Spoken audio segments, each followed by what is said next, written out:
Welcome to Solar Mama's ABCs of Solar Energy, where we're breaking down solar power one letter at a time.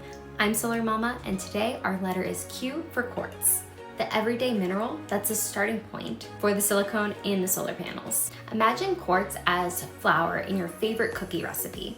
It's basic, but without it, no treats. We'll talk about where it comes from, how it turns into the panel parts, and share stories from real people to show how it's not as complicated as it might sound. If solar seems intimidating, think of this like learning where your bread comes from.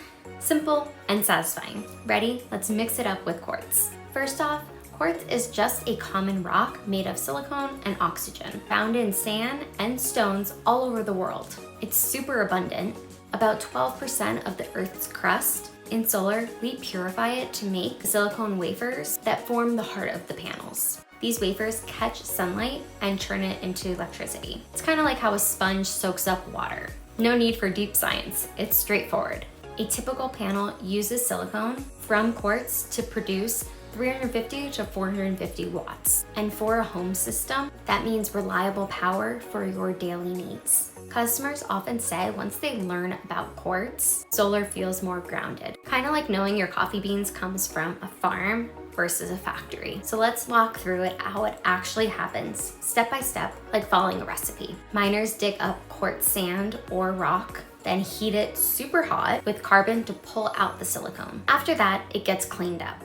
99.99% pure for top quality panels and shaped into thin slices. These slices get wired into panels that go onto your roof. It's like baking, mixing the ingredients, quartz to silicone, then we bake, purify and shape, and enjoy the results, powering your home. In a 5 kilowatt home setup, you're using about 50 kilograms of the silicone from quartz, enough to generate 7,000 kilowatt hours per year in an average spot. It's powering your kitchen appliances, so all you have to do is plug it into the wall, but with the sun instead of coal. Here's a relatable twist. Quartz is everywhere. You might have it in your watch or even on your kitchen countertops. In solar, it's the same stuff, just repurposed. Think of it like reusing old jars for storage. Practical and eco-friendly. High quality quartz make better panels because fewer impurities means more efficient energy capture, up to 1 to 2% better performance.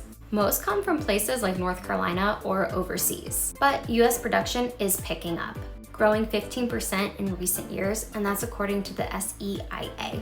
One of our homeowners in Texas shared that choosing panels from good quartz sources is like picking fresh produce at the market. It lasts longer and works better. And their system in particular saves them $1,200 a year. And they've joked that it's rock solid reliability. One of our families installed a 6 kilowatt system in the beginning of 2025 using high purity quartz silicon. It cranks out 9,000 kilowatt hours annually, covering their lights, TV, and their kids' gaming systems. They are saving $1,200 on their utility bills and cut 6 tons of CO2. It's equivalent to skipping a few road trips.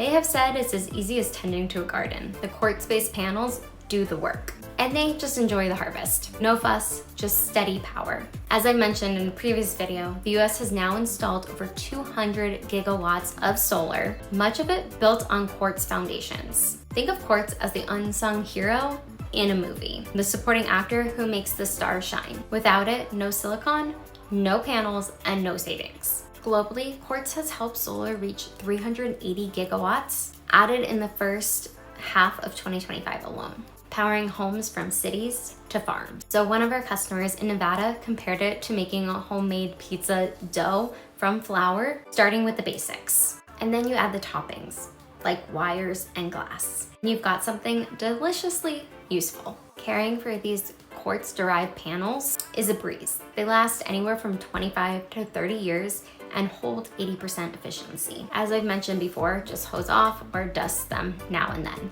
Like washing your car to keep it running smoothly. Check for any wear, and it's usually minimal. Some have said it's less work than mowing your lawn, and it pays off with better performance. Quartz matters because it is the foundation of clean and affordable energy. It avoids the mess of digging for coal or oil, keeping things simpler for the planet.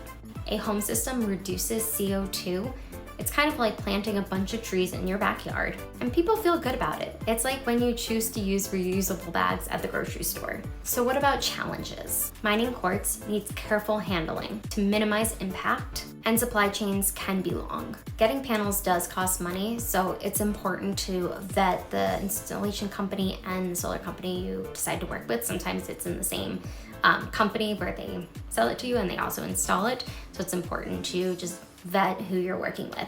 What about the future? Recycling pulls back 95% of silicon, and new tech like perovskite might use less quartz. Efficiencies could climb to 30% by 2030, and that's according to the National Renewable Energy Laboratories. Solar's headed to over 5 terawatts globally by then. Do you see quartz differently now? Comment below. So to recap, quartz is the mineral turning sand into solar power for your home.